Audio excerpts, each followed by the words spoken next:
शांति पाने के लिए कहीं कहीं कोई ठिकाना खोजता है। नारद जी ने शांति पाने के लिए गंधर्व लोक चले गए।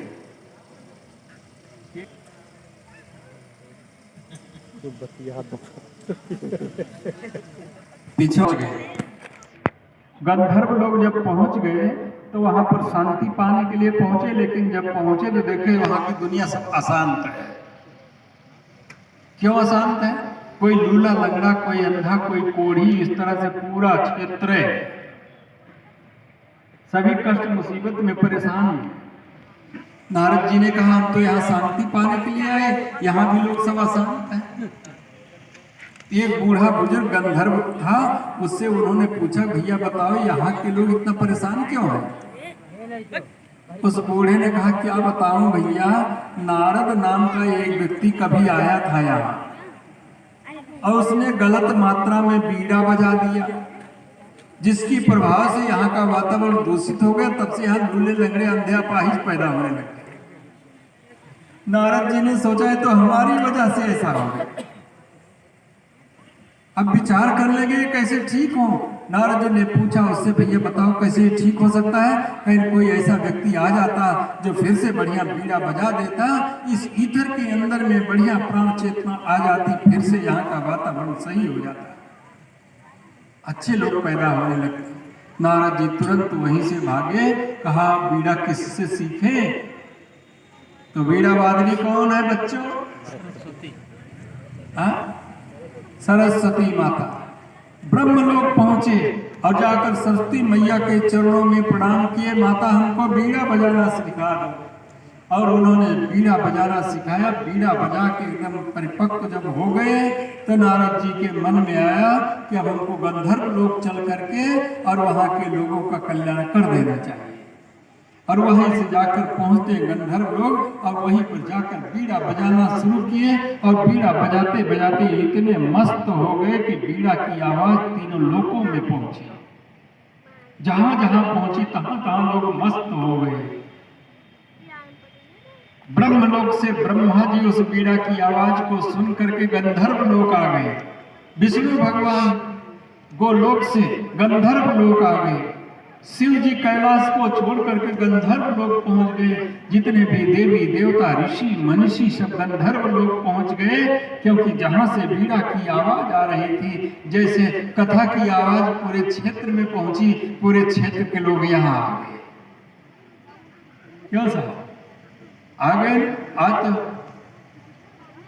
पानी जी कह रहे थे कि वो टेंट हमने मालिक से बताया था जितना बड़ा टेंट आप लगा दोगे वो टेंट भर जाएगा। आज तो टेंट के बाहर बैठे थे, टेंट के बाहर बैठे, ठीक है, क्योंकि पूरा इलाके से सब भाई बहन आ गए हैं। सौभाग्य है। निवेदन हम कर रहे थे कि नारद जी बजाने में मस्त से सारे देवी देवता ऋषि वहां पर आकर के नारद जी की मस्ती में मस्त हो गए। सभी लोग नाचने लगे, नाचने लगे, सब लोग मस्त हो गए। नाचते नाचते विष्णु भगवान का शरीर रस से युक्त हो गया। उनके शरीर में पूरा रस बन गया। रसम वही शीर्षा, भगवान का सबसे ऊंचा स्वरूप रसवान होता है। कहते अरे उनके लगे बैठे बड़ा मजा, बड़े रसवान है। अरे तो बड़ा नीरस है, उसके पास जाने में नीरस। जो व्यक्ति सबको स्नेह करता है उसके अंदर में रस पैदा होता है, और जो नीरस होता है किसी को देखकर क्रोध में हो जाता है। भाई और बहनों, विष्णु भगवान के शरीर में पूरा रस ही रस हो गया। वो रस निकलना चाहा, उनके दाहिने पैर के अंगूठे से फोड़ करके निकल गया रस। ब्रह्मा जी ने देखा कि विष्णु भगवान के अंतरात्मा से रस निकल रहा है। तुरंत उन्होंने अपनी कमंडल लगा करके उस रस को अपने कमंडल में रख लिया। भगवान के चरण से निकला हुआ और रस गंगा जल के रूप में माना गया। गंगा की उत्पत्ति हो गई। गंगा की जब उत्पत्ति हो गई, उसी में से कुछ जल गंगा का छिटक करके गिर गया। जब गंधर्व के लोगों का एकदम सबका उद्धार कर दिया, कल्याण कर दिया, सबको निरोग कर दिया, सबका कोढ़ ठीक कर दिया, सबका वो ठीक कर दिया, सबका अपाहिज जो थे सब ठीक हो गए। वहां पर खुशियों की लहर छा गई। भाई और बहनों, यहाँ पर भी ज्ञान रूपी गंगा गायत्री की बूंद छलक करके लोगों के सारे कष्टों का निवारण करेगी। लेकिन उस जल को अपने घर में जब ले जाइए तब ले जाना पड़ेगा, ले जाना। निवेदन कर रहे थे वही गंगा ब्रह्मलोक से भगीरथ ने तप करके इस धरती पर उतारा, शिव जी के मस्तक पर उतरी और उनके जटा के माध्यम से, गोमुख के माध्यम से धरती पर आकर के और सीधा इस धरती के लोगों का कल्याण करते हुए, पाप धोते हुए सीधा कपिल ऋषि के आश्रम पर राजा सागर के उन सारे पुत्रों का उद्धार करने के बाद गंगा ने कपिल भगवान से कहा, बताइए मेरे लिए कोई आदेश। कपिल भगवान ने कहा कि माते, जब तक इस धरती पर रहना तब तक लोगों का कल्याण करते रहना। अगर कोई न पहुंच पाए, मरने के बाद उसकी हड्डियां पहुंच जाए, उसको भी तार देना गंगे। भाई और बहनों, परम पूज्य गुरुदेव जी ने कहा, अगर कोई नहीं पहुंच पाता है, गायत्री शक्तिपीठ अयोध्या नहीं पहुंच पाता, शांति कुंज हरिद्वार, तो उन्होंने कहा जहां पर वह हो वहीं पर जाकर इस गंगा को प्रवाहित कर देना, उनके ऊपर आप सिंचन कर देना, हमारा आशीर्वाद उनको दे देना, निश्चित रूप से सबका कल्याण होता हुआ चला जाएगा। भाई और बहनों, भगवान राम आए लंका से, भरत जी ने पूरी अयोध्या में दीपक जलवा करके दीपावली बनाई थी। लक्ष्मी की पूजा होती दीपावली से, दीपक जलाने से लक्ष्मी अपने घर में आती है। नापदान पर भी दीपावली दिन जलाई जाती लक्ष्मी, हर पर जलाई जाती, जुआठे जलाई जाता है, घोरे जलाई जाता है, कोने अतरे में जलाई जाती, खेते के कोने कोने में जलाई जाता है। कोई ऐसा स्थान नहीं बचता जहाँ पर दीपक नहीं जलाया जाता। इसलिए जलाया जाता है कि हमारा घर परिवार धन धान्य से संपन्न हो जाए, निरोग हो जाए, आध्यात्मिकता की तरफ, धर्म के मार्ग पर हमारा पूरे परिवार चल पड़े, जिससे किसी चीज की कमी घर के अंदर में न रह जाए। इसलिए दीपक जलाया जाता, आज तक दीपावली मनाई जाती है।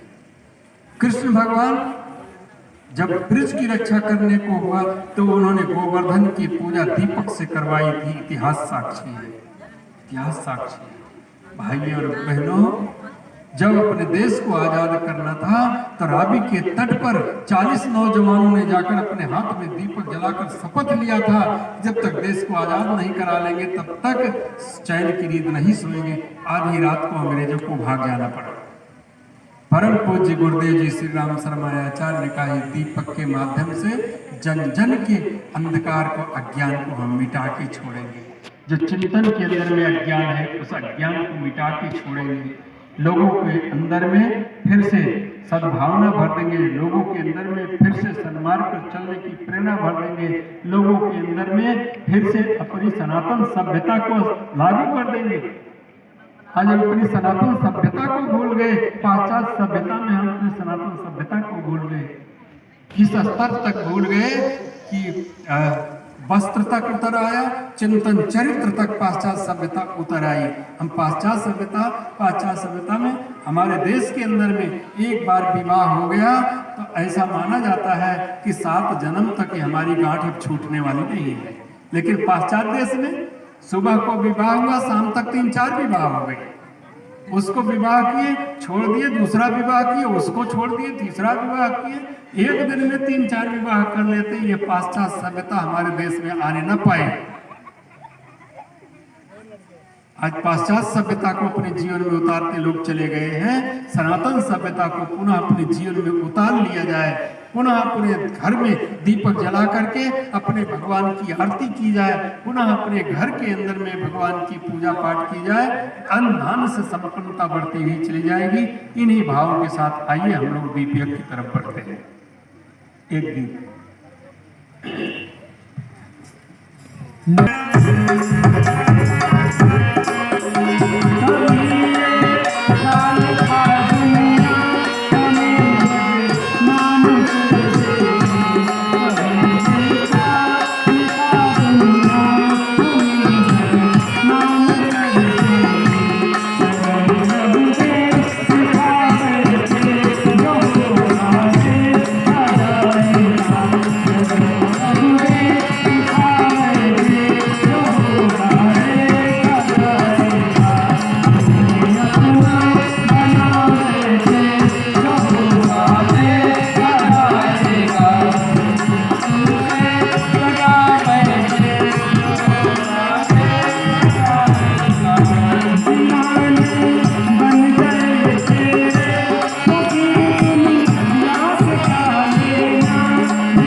गायत्री माता की